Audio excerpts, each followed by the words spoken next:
तो इससे पहले के क्वेश्चन हो चुके थे, ये 5वां क्वेश्चन है ना।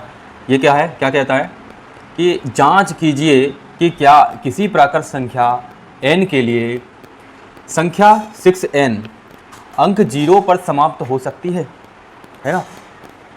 जैसे कि इसका कहने का मतलब क्या है, क्वेश्चन में ये कह रहा है जैसे मान लो हमने कोई संख्या ली, जैसे 2 की पावर 2 लिया, तो ये किस पे समाप्त होगा, 2 दूनी 4 आया। मान लो 2 की पावर हमने कितना ले लिया, 4 ले लेते हैं, तो ये कितना हो जाएगा 16, ये किस पर समाप्त होता है, 6 पर समाप्त होता है। या 2 की पावर 5 ले लें तो कितना हो जाता है 32, ये किस पे समाप्त हो रहा है, 2 पर समाप्त हो रहा है ना। कहने का मतलब ये है क्वेश्चन में। तो यहाँ पर देखो 6 की पावर n जो है ना, इसको क्या लिख सकते हैं हम, 2 की पावर नहीं 2 × 3 लिख दो, उसकी पावर n लिख देते हैं, ऐसा लिख सकते हैं ना।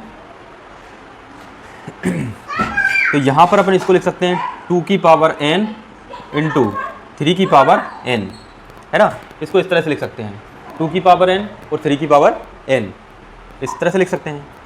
अब देखो यहाँ पर इसके गुणनखंड देखते हैं हम, एक तो 2 की पावर n मिल रहा है और 3 की पावर n मिल रहा है। तो यहाँ पर 5 तो मिल नहीं रहा है हमको, है ना, जहाँ पर गुणनखंड में 5 नहीं है। इसका मतलब यहाँ पर 5 होता तभी ये संख्या क्या होती, तभी ये संख्या 0 पर समाप्त होती। जैसे मान लो 2 होता है, यहाँ पर 2 और 5 आ जाता, तो ये आपको पता होना चाहिए कितना हो जाएगा, 2 पंजे 10, यानी 0 पर समाप्त होता है। ठीक है।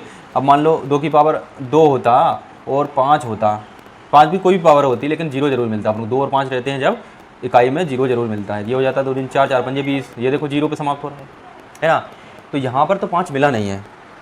ठीक है, तो हम कह सकते हैं कि गुणनखंड में, इसके गुणनखंड में 5 नहीं है। ठीक है, लिखेंगे अतः 6 की पावर n के लिए, है ना, या क्या लिखेंगे 6 की पावर n इस प्रकार से लिख लेंगे, अतः संख्या जो कि एक प्राकृत संख्या है n के लिए संख्या 6 की पावर n अंक 0 पर समाप्त नहीं होगी। ठीक है,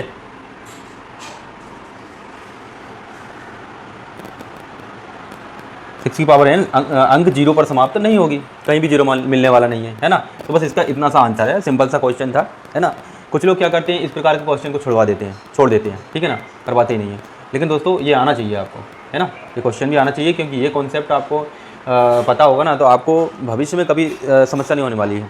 जब क्वेश्चन नंबर 6, व्याख्या कीजिए कि 7 × 11 × 13 + 13 और 7 × 6 × 5 × 4 × 3 × 2 × 1 + 5 भाज्य संख्याएं क्यों हैं, है ना। हमसे ये क्वेश्चन में ये बोल रहा है कि ये दोनों जो संख्याएं इस प्रकार से इन्होंने दी है ना, ये भाज्य संख्याएं क्यों हैं। भाज्य संख्याएं ये तो दिया है, लेकिन आप प्रूव करना है अपने को कि क्यों है ना। तो ये क्या दिया हुआ है, इनको लिख लेते हैं पहले। अपन पहले क्या लिखते हैं, 7 × 11 और × 13, है ना, + 13। देखो यहाँ प्लस है, ध्यान रखना, है ना। तो ये किस प्रकार से, यहाँ से देखो हम 13 कॉमन निकाल सकते हैं। बहुत सिंपल सा सवाल है बेटा, बिल्कुल कोई दिक्कत वाली बात नहीं है, सिंपल सवाल है, आप परेशान मत होना इसमें। तो 13 कॉमन निकाल लेंगे, तो कॉमन निकालना समझते हो ना, यहाँ गुणा में 13 है, इंटू में 13 है कि नहीं, 7 × 11 × 13 + 13। तो यहाँ दोनों स्थान से अपन 13 कॉमन ले लेते हैं, बाहर कॉमन ले लेते हैं। अब यहाँ पर क्या बचेगा, 7 × 11, ठीक है, और प्लस बचेगा कितना 13, यहाँ से निकल गया, क्या बचेगा, अरे भाई यहाँ से 13 कॉमन निकल गया तो क्या बचेगा, है 0। अरे कुछ बच्चे बोल देते हैं 0 नहीं, आत्मा बच जाएगी। यहाँ पर क्या बच जाएगी, आत्मा, यानी कि 1, जो कि दिखाई नहीं दे रहा है ना, लेकिन है तो भाई हम ऐसा लिखें, 13 लिखें या क्या लिखें, 13 × 1 दिख रहा है, 1 तो होता ही गुणनखंड में, तो ये 1 रह जाएगा और 13 बाहर आ जाएगा। देखिए यहाँ पर मैं सभी बच्चों के हिसाब से चलूँगा, जो एवरेज हैं, जो अच्छे हैं पढ़ने में, और जो बिल्कुल बेचारे वीक बच्चे भी हैं ना अपने, उनके लिए भी करूँगा, ठीक है ना। वीक मतलब कि हो सकता है पहले भाई ऐसा माहौल नहीं मिला हो, कॉन्सेप्ट उनके क्लियर नहीं हो, तो उन बच्चों को देखकर भी चलना पड़ेगा बेटा थोड़ा सा, ठीक है। तो यहाँ पर यह हो गया। अब देखो ये 13 है, 13 13 इंटू ये कितना हो जाएगा 11 सत्ते 77 है ना, 7 11 जा 77 प्लस 1, तो 77 में 1 जोड़ेंगे तो कितना हो जाएगा 78 हो जाएगा कि नहीं, है ना। अब देखो बेटा, ये मुझे बताओ ये भाज्य संख्या है कि अभाज्य संख्या, दो संख्याओं का गुणनफल है कि नहीं, तो भाज्य संख्या होगी ना, तो अपन लिखेंगे जो कि एक भाज्य संख्या है, जो कि एक भाज्य संख्या है, ठीक है। अब दूसरी संख्या उठाएंगे ये वाली, अब देख लीजिए दूसरी वाली संख्या, and 7 into 6 into 5 into 4 into 3 into 2 into 1 plus 5, ठीक है। अब देखो यहाँ पर इसमें से कुछ कॉमन आ रहा है क्या, तो यहाँ देखो 5 और ये 5 कॉमन ले लो बाहर, 5 कॉमन ले लिया, अंदर क्या बच जाएगा 7 इंटू 6 इंटू 4 इंटू 3 इंटू 2 और 1 तो 1 है, प्लस यहाँ पर क्या बचेगा वही आत्मा रह गई अंदर ही, है ना, तो ये 1 बच गया, तो ये 5। अब इनको गुणा कर लेते सबको, भाई इनका गुणा करेंगे तो कितना आ जाएगा 3 दूनी 6, 6 चौक 24 है ना, और 24 है ना, इनका गुणा करेंगे टोटल का, तो ये आ जाएगा लगभग नहीं मतलब 1008 जाएगा, ठीक है, प्लस 1, तो ये आया अपने पास 5 इंटू 1008 और 1 कितना हो जाएगा 1009। तो बताओ ये इस टाइप से लिखी हुई संख्या है, दो संख्याओं का गुणनफल लिखा हुआ है, तो ये भाज्य संख्या नहीं है क्या, भाज्य संख्या होगी, है ना। तो अपन लिखेंगे जो कि एक भाज्य संख्या है, जो कि एक भाज्य संख्या है कि नहीं, भाज्य संख्या होगी ये। तो अब हम लिखेंगे अतः, लास्ट में एक बार एक लाइन और लिखना चाहिए, अतः संख्याएं 7 इंटू 11 इंटू 13 प्लस 13 और 7 into 6 into 5 into 4 into 3 into 2 into 1 plus 5 भाज्य संख्याएं हैं, भाज्य संख्याएं हैं, बहुवचन में बिंदु लगा देंगे हैं, ठीक है ना। तो इस प्रकार से अपना 6वां क्वेश्चन भी कंप्लीट हो जाता है।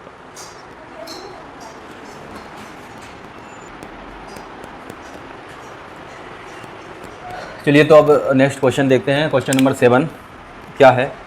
क्वेश्चन नंबर 7 कहता है किसी खेल के मैदान के चारों ओर एक वृत्ताकार पथ है, इस मैदान का एक चक्कर लगाने में सोनिया को 18 मिनट लगते हैं।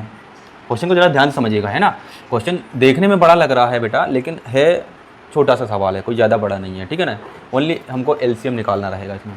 तो सोनिया को 18 मिनट लगते हैं, जबकि इसी मैदान का एक चक्कर लगाने में रवि को 12 मिनट लगते हैं। मान लीजिए कि वे दोनों एक ही स्थान और एक ही समय, देखो एक ही स्थान और एक ही समय पर चलना प्रारंभ करके एक ही दिशा में चलते हैं। तो क्वेश्चन क्या है, क्वेश्चन यहाँ से बनता है कि कितने समय बाद वे पुनः प्रारंभिक स्थान पर मिलेंगे, ठीक है। अब क्वेश्चन थोड़ा सा क्या शब्दों लंबा चौड़ा क्वेश्चन दिख रहा होगा आपको, लेकिन इसका आंसर है जो ज़्यादा बड़ा नहीं है, सिंपल सा है। देखो समझ लो, डायग्राम समझ लेते हैं भाई। उन्होंने कहा है कि एक वृत्ताकार पथ है, एक वृत्ताकार पथ इस टाइप से ले लिया, पथ नहीं, उन्होंने क्या बोला कि एक वृत्ताकार मैदान है, तो एक मैदान ले लिया। अब उसने बोला कि वृत्ताकार पथ है, इसके चारों ओर जो है मैदान के चारों ओर क्या है, एक पथ है, ये पथ है, ठीक है, ये पथ है यानी रास्ता है, ठीक है, और ये मैदान है वृत्ताकार, ये क्या है मैदान, है ना। डायग्राम से चीज़ें आसानी से समझ में आती हैं, ठीक है।